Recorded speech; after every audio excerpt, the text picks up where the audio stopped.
this. The nice part about 4.8 is that you're not learning anything new except for the fact that we're going to include friction.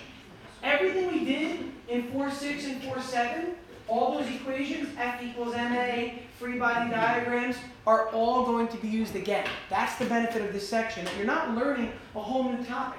You're just adding in one little piece. But that piece is really important, right?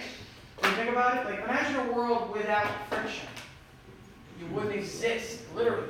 With a world without friction, you physically couldn't build anything. You wouldn't be able to stop. You could try and start walking. You wouldn't be able to start walking either. How am I able to walk? By doing what? Friction. My shoes push the ground. The ground pushes back against me, propelling me forward each time. A world without friction would look like the roadrunner or the coyote, whatever, when he starts to spin his legs and he can't grip the ground. Ever see cartoons where somebody starts to try to run and the legs are just spinning? That would be friction. It's like if I tried to walk and there was no friction, I'd be like pushing and I wouldn't be going anywhere. I'd be doing this all day long. Would it be like an ice skating rink or something? That's exactly what it would be like. It would be like an ice skating rink wearing like really low friction shoes or ice skates. But the thing about ice skates is the minute you turn your ice skates, you stop, right? Because your blade is now perpendicular to your motion, whereas prior to that it was parallel. So with skis and ice skates, I'm sure some people might have skied or breakers up, but skis and ice skates, when your skis are the same direction of your motion, you go. When you want to stop, you learn for skiing, you did like a pizza. Remember that whole idea? It was like, well, pizza and French fries? That's when I was a kid. French fries meant you're going, pizza meant you're stopping as a kid. So you take your skis, you turn your skis inward, it's a snow plow, right? To stop. Physically, a snow plow, when you go down the road, that's how snow plow works. Pushes the snow to the side. Anyway, a world without friction would be a world where we wouldn't physically exist. Planets wouldn't stay together. Things wouldn't physically stop motion. So without friction, it's something that it wouldn't be a reasonable way for humanity to exist. Sure, would the solar system exist? Absolutely. It definitely would exist. But we and a planet would not be held together. We would not be physically able to build, do things. Anyway, point being, friction is really important. We're also in this section going to talk about inclined planes. Still forces, but now instead of the object moving horizontally or vertically, it's moving down at an angle. Okay, and we'll talk about the importance of that problem. And we'll see how the quarter one project plays a role. Okay, we'll be able to solve the quarter one project, and you could actually see the exact solution that would have given you the right answer to that project, which was the counterweight problem, right? If you had two weights with a weight hanging, that's the way to control the motion, really. All right, so frictional force. First, it depends on two things. It depends on the normal force and the surfaces themselves. So let's quickly look at this and demonstrate on our desks. It's very easy to demonstrate this. Take your hand, please. Put it on your table. Don't push down very hard. Just lightly rest it. And move your hand over the table. It's pretty smooth, right? Okay. Now push down to the table and move your hand left to right. You should definitely feel friction. Does everybody agree with that statement? Yes. So, let's talk real quick. Let's talk. By pushing down on the table, what are you doing? By pushing down on the table, what are you doing? Give me a direct answer. You're increasing normal force. Yes. Normal force is a reaction to the applied force on the surface. So think about it logically. If I push down harder, what pushes back up harder? Normal force. More normal force, more friction. Again, it depends on the normal force and the surfaces in contact. The surfaces in contact. So for this, we want to recognize here that the force of friction is equal to this symbol. We're going to call this mu. This is drawn like the following. Ready? I'm going to draw it in big on the bottom here. Watch how I'm going to draw it. This is the symbol. When it's drawn in script, I'm just dropping the tail a little bit. It's a little bit longer there. Times Fn. This is the only new formula in this entire section. Friction is equal to this value, which we'll talk about what it is in a minute, times the normal force. Now, according to what George stated a moment ago, as normal force increased, when you push down to the desk harder, friction increased. And that's logical. Look at the relationship. How are they related? One word? What is it? Directly. Very good. Friction force is directly related to normal force. Let's go to a second problem. Okay? I hold the eraser against the wall. I push into the wall. To hold it there, I have to push. If I don't push into the wall, what happens? It just drops, right? So if I don't push it into the wall, it falls. When I push into the wall, what am I doing? When I push into the wall, what is the wall doing back to me? Pushing back with more normal force. If I push with 2 newtons, it pushes back with 2 newtons. If I push with 3, 4, 5, hopefully I don't push hard enough, which I obviously won't, to knock the wall over. So you can push as hard as you want on this wall, it'll push back with that much normal force. So as I push harder into the wall, I'm increasing normal force. And by doing that, what am I also increasing? Friction. Which way is friction acting in this problem? Which way is friction acting? Remember, friction will oppose motion or desired motion. So which way is friction acting? Nick? It's acting up. It's acting up because the eraser wants to move which way? It wants to move down. It wants to fall. So in a problem where you're pushing against the wall, it's a great problem, by the way. It's a good multiple choice question. The problem where you're pushing against the wall is pushing back with normal force. Friction is pulling, or acting, I should say, really, acting upward. Acting upward. Now, for this problem, I want to make sure I'm not missing anything that I talk about here. Yeah. For this problem, I want to talk specifically about the concept of these interactions. So, we talked about this with the lab real quick, but on a microscopic level, this is what the surfaces look like. That's why friction exists. Even though when you did this in the beginning, it felt very smooth, right? When you didn't put a lot of pressure on the table, the desk feels pretty smooth. But if you look at this desk, you can see there are little impurities, right? You can see the hills and the valleys. And if you looked at it with an electron microscope or something that you can see the surface of this, you would literally see all of this contouring. And that contouring is what's creating friction between two surfaces. Now, remember, you did this in the lab. You got to think way back. Okay, that lab that you did, it should be done for everybody, but I was delaying the turn-in so you could see friction first. Okay, that lab that we did a while back, the concept we developed was that it was harder to get something moving than it was to keep it moving. Do you remember that idea? So like if I want to push on a couch, as soon as I get the couch moving, then it's not that bad to keep it moving. So what's happening is this. Over a long period of time, when two surfaces are in contact like this, there are adhesive forces between them. There's surface bonds. So it's like an electric force physically between these two things. And the contact between them causes what we consider like a stickiness almost. That's why when you move a piece of furniture that hasn't been moved for like years, you almost hear a noise when you just get it to move, like a popping noise. And that's you breaking that connection. Now, some of you might say it physically is adhesiveness, and it really is adhesiveness. That's what an adhesive is. When you take Scotch tape, you tape it to the wall, it's an adhesive. So when you have two surfaces, you have these adhesive bonds between them, between the surfaces themselves. Once you break those though, now all you're doing is causing these objects to move over one another, these ridges. But prior to breaking that bond, these pieces are physically like stuck together. So that's why it's harder to get something moving than it is to keep it moving. And we're going to talk specifically now about two types of friction. Okay, two types of friction.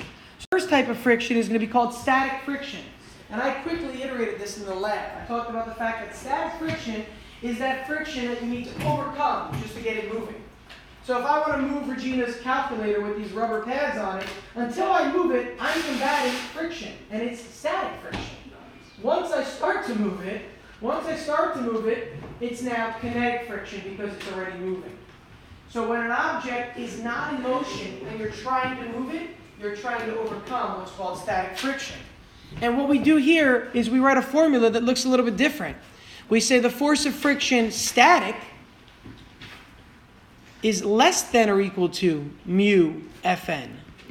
And notice my subscripts here. It's the same formula as the previous slide.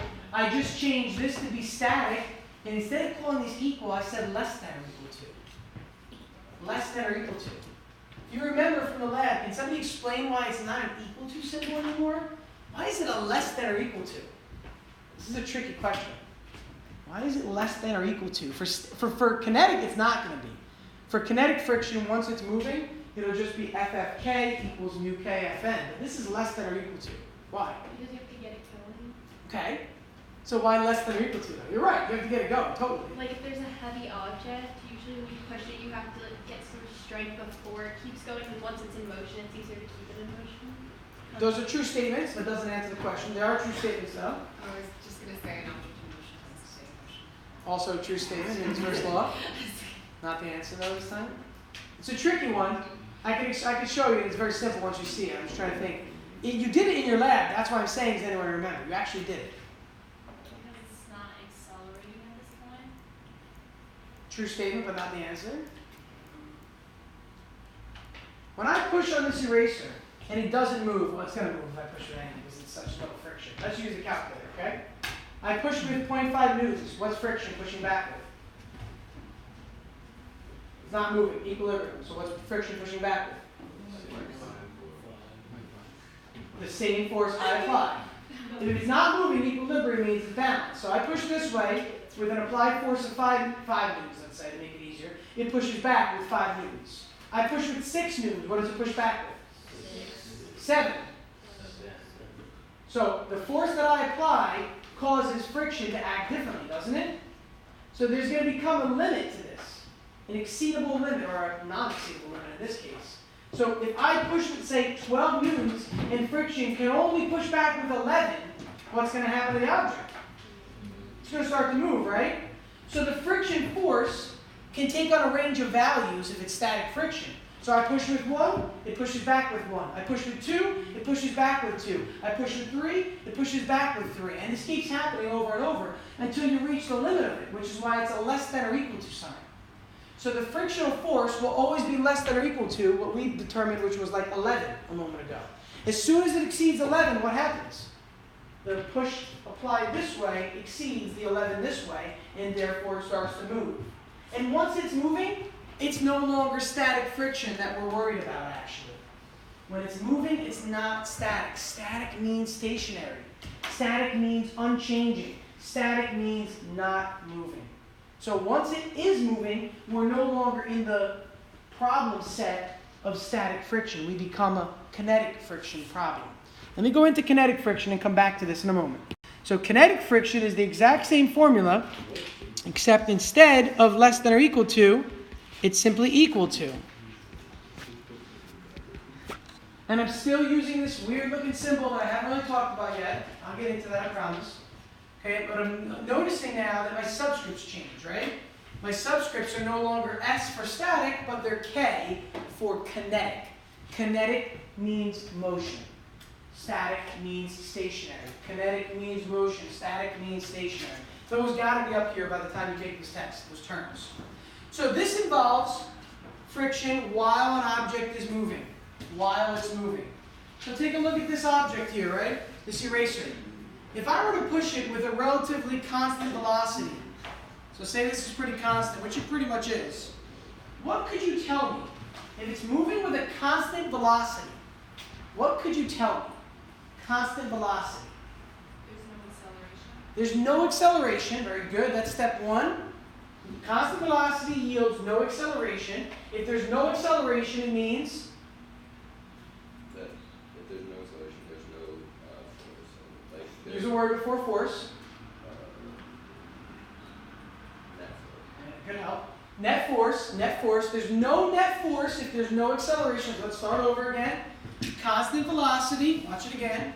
Constant velocity means no acceleration, which means no net force. But I'm pushing on it, aren't I? So the push that I apply this way, let's say it's 1 newton. What does it mean friction must be pushing back?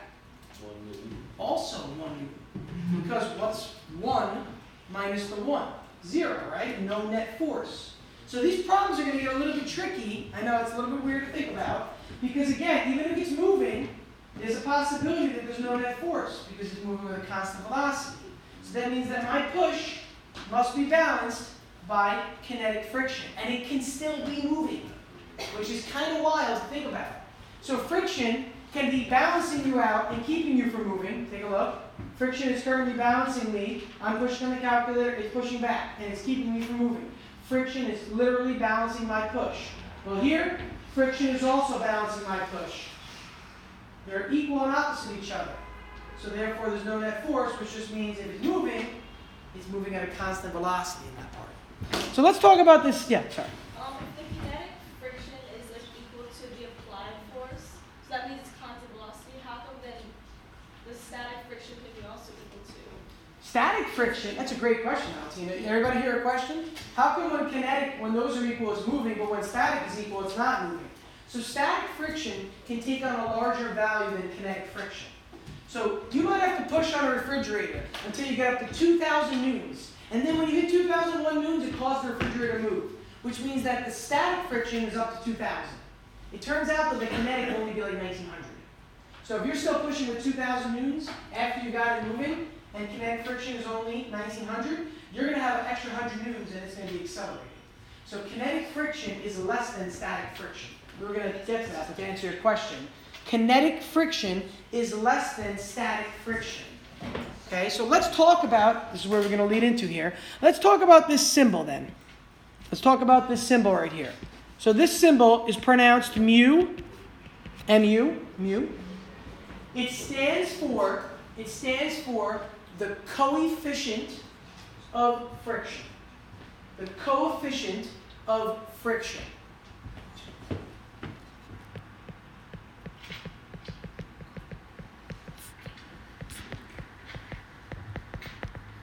Now, what does it physically mean? It is a material property, but it is amongst or between two materials. For example, chemistry, last year, density is a material property. Why? Why is density a material property? If I have a solid piece of steel this big, or a piece of steel this big, what can you tell me about the density, whether it's this big or whether it's this big? Come on, this is pretty simple for chemistry, guys. Density, this big versus this big. It's the concentration of mass in specific amount of space. So is it changing, whether it's this big or this big, if it's still steel? No, it's a material property. Material properties don't change unless the material changes. So the density of steel is greater than the density of wood, which is greater than the density of a gas like air. It's a material property. Mu is a material property between the two surfaces in contact. Between the two surfaces in contact. So, let's think about relative values. You did this in your lab. We talked about the phrase relative values. So let's look at three scenarios over here. Let's say scenario 1 is going to be rubber on concrete. So this is your shoes on the sidewalk outside. Scenario 2, we'll say it's going to be ice on metal. This is ice skating. And then scenario 3, let's say scenario 3, I don't know what to do for scenario 3. Let's say water on glass. Okay? Believe it or not, water flowing does have friction. So rubber on concrete. Think about walking outside. Traditionally, if it's not raining, your shoes give you enough grip to walk.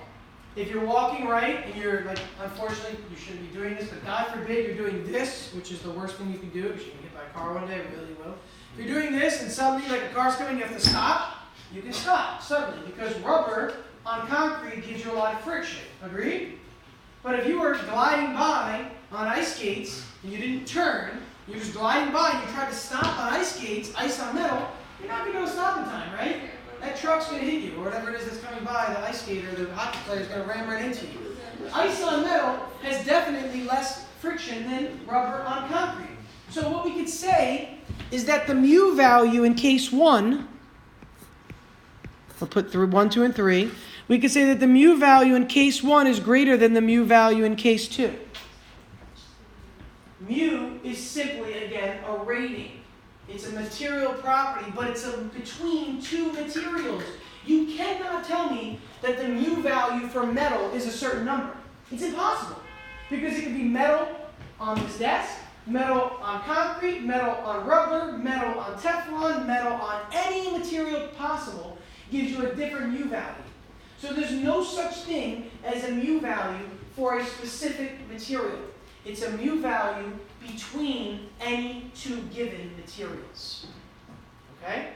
Again, use your hand to help you if it helps. Take your hand and rub it over the desk lightly, right? And then if you were to take your hand and do that on the whiteboard has more friction than this desk does. Not much more, but it does. Yet you're still using your hand, right? So depending upon the surface that your hand is on, the amount of friction you feel will change. Depending upon where your hand is actually rubbing against, the friction changes. So friction, which is a function of Fn and mu, is really between two surfaces always. Okay, so that's what mu is. Now, let's write down some facts, some key facts here. First, some key facts about mu. Mu s will be greater than or equal to mu k. This statement has already been made, but just to validate it. Static friction will be greater than kinetic friction. And again, this isn't the friction itself, this is the coefficient of friction. But if mu is bigger in static than kinetic, then Ff will also be bigger. So they're directly related. So static friction coefficient between the table and this calculator might be a number like 0.5. Kinetic friction will be like 0.48. It's going to always be slightly greater static than it will be kinetic. So, why is it so greater? Because static will always be slightly greater than kinetic. Right, but they're never really equal, so. There are certain materials at a nanoscopic level that can be equal. Okay. So your text will use this statement, and I will continue to, but if you want to just consider greater than, that is absolutely fine. Okay, because there's a very, very rare chance that these are going to be the same to each other. And they're really, at that point, not even the same. It's still like 38 decimals that it would be the same, you know? And then maybe one change after. Good question. Second part, mu values generally range between 0 and 1. Generally range between 0 and 1. There can be materials that are slightly greater than 1, but for the most part, mu is generally between 0 and 1. Okay, again, these are both statements I'm making for a standard basic physics course. If you study engineering, you're going to find in material science in a separate course that studies pretty much physics and chemistry at a microscopic level. You'll see that there are certain things that are going to not fall into these ranges. But this is a general statement I'm making for the course that we're taking and studying here. So 0 to 1 is the mu values. Now, the last part, mu, oops, let me write it down. Mu is experimentally determined. It is not determined with simply theory and equations only. It has to be experimentally determined. And we're going to do that in 2 days in the lab. And that's what our lab is going to be about. You're going to be using force sensors and scales and accelerometers to figure out the force, the acceleration, what is the mu value, and we'll get into all that stuff in 2 days. Okay, so mu is experimentally determined. So when you have a table in your textbook of mu values, it's not like somebody just invented that. They sat there and literally did Teflon on glass, Teflon on rubber, Teflon on metal. And they tried for every possible arrangement of scenarios. Now, is it going to be perfect? No, it will not. Because concrete on 83rd might be different than concrete on 82nd. Is that logical to state and to make an idea? The bigger the cobblestones in concrete, right? They use rocks in concrete. The different contour of the surface. So you could have very smooth concrete. You could have very rubbly or terrained concrete. Concrete on the Upper East Side versus concrete. I don't know. Whatever. I'm just saying concrete in general. I'm not trying to make that statement. So, in a question, they're going to give you what mu is. Mu will either be given in a table of values or in a question, or you're trying to determine mu in the problem and you'll solve for mu in the problem. Okay? One of those two. All right. This is the general formula. We already went over this earlier, but this is the general stated formula. Again, for static friction, remember please that it's really this. And for kinetic friction, please remember that it's really this. Okay, those are the two real formulas that we're going to use for static and for kinetic. And if I recall correctly, let me just check. I think these are both on your formula sheet. Yeah. So your formula sheet actually does this. I'll give you what it says on the formula sheet so you can see it.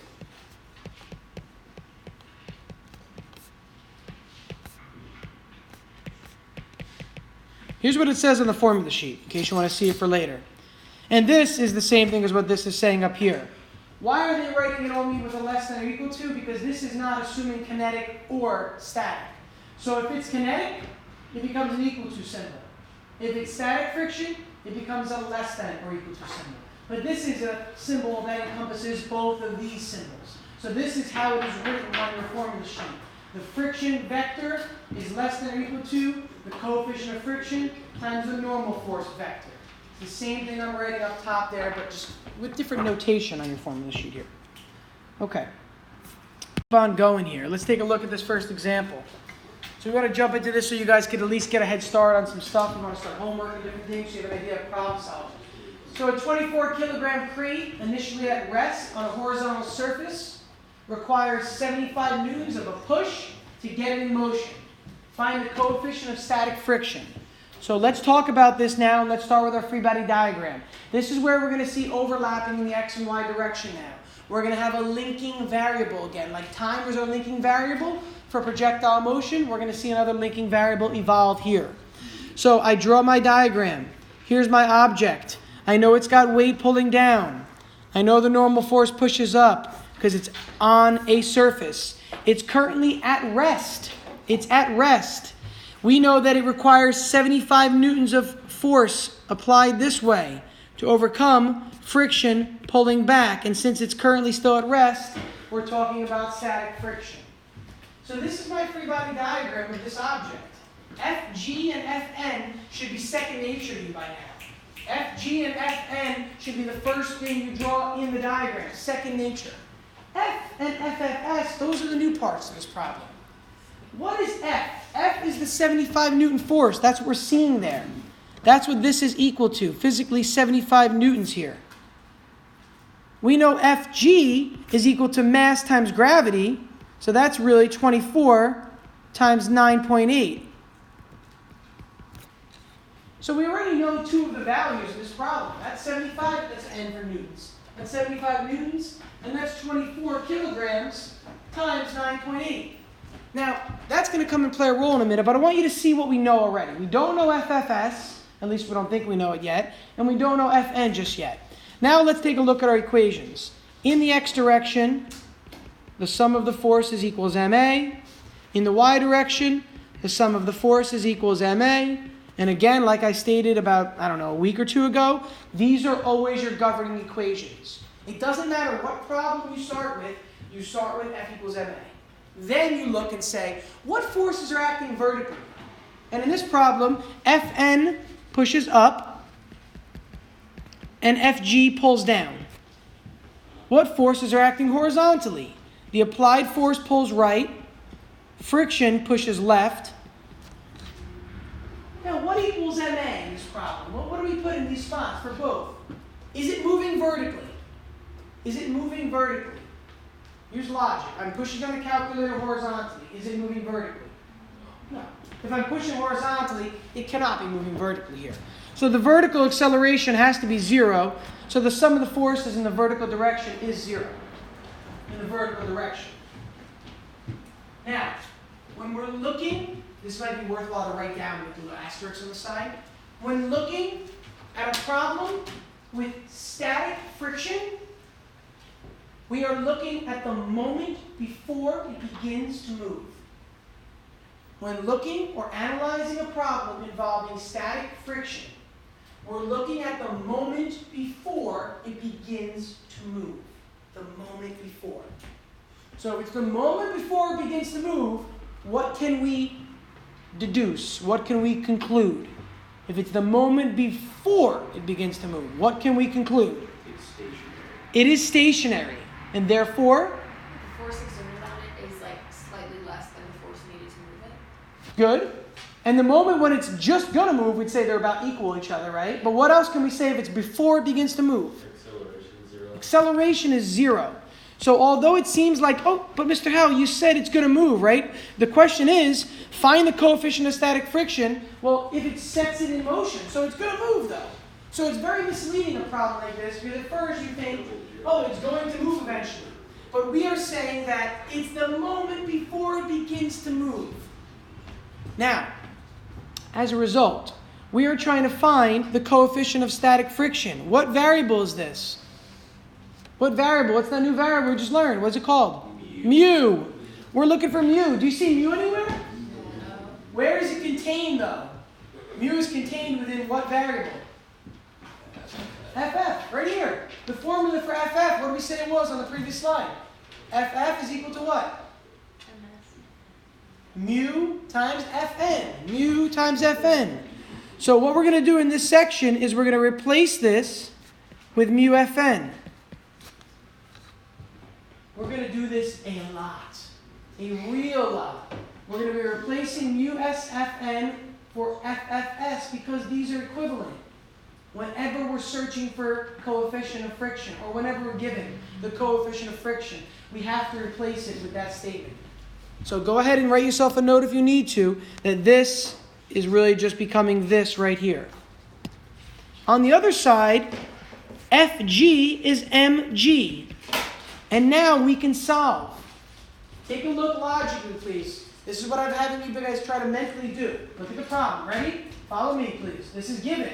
We know the value. This is given. We know the value. This is given. If these two are given, what can we determine?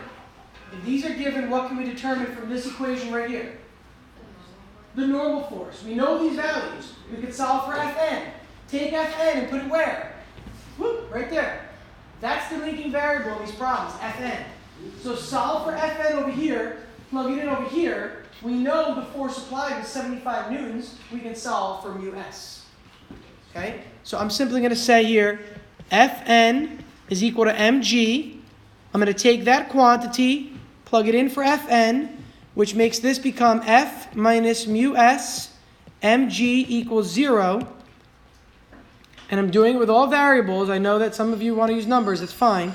And then I'm going to solve for mu s. That'll become F over mg. So this is the solution to example 1. Obviously, 75 divided by 24 times 9.8. Okay, plug in your numbers accordingly. We know all of these values. Go through this problem again, please. On Wednesday, we will start the lab. I am going to send you the lab. I want to start getting us used to looking at the lab ahead of time. I haven't done enough of that this year. Like a pre-lab, okay? So I'm going to send you the lab, so look over it before Wednesday. You have work to do the next couple days. Don't forget, please. Okay, you have work to do. So please drop off any work that you do tomorrow. Tomorrow is the lab, right?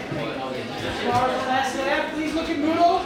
I think the last lab is due tomorrow, the one we did previously. Please turn that in, come drop it off for me.